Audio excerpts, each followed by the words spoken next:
اینم یه استارت از 988 بیه کاترپیلر.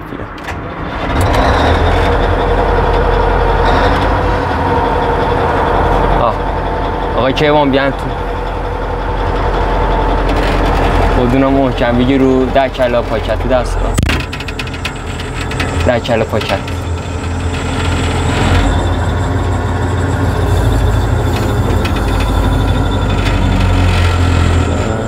375 قدرتی این دستگاه و 43 تن وزنشه.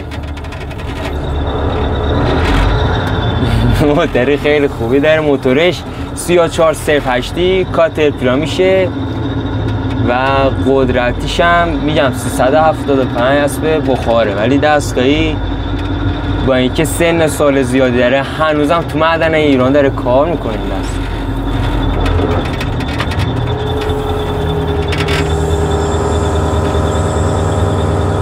از بیرون هم یه فیلم برداری میکنه. بیرون برو یه فیلم برداری. خب رو بگی دور بینا اینم وطندار. موتورش 3408 کاترپیلر هست.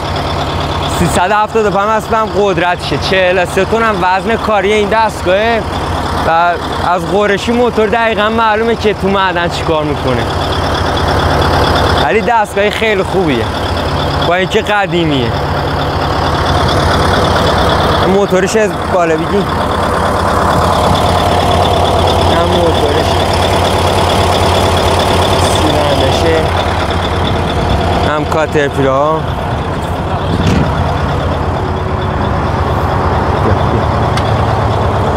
همینجا خب خود به صفیگی که اینم کاترپیلر. دوربینم بیا رو من آقا کیوان.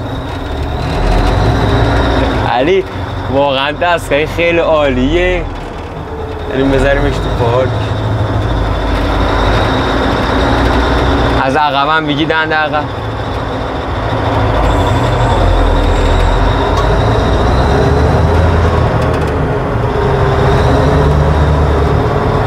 بیار دوربینم رو من. نه دوربینم بیار رو من. حواسم هست.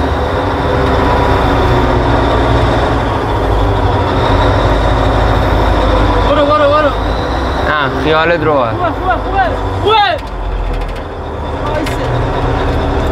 برم عقب. یه برو عقب جا داره. بیا دوربینه بیار اینجا. برم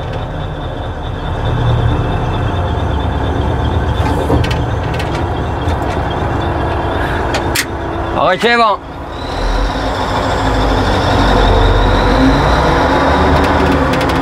دستگاه خیلی قوی عالی.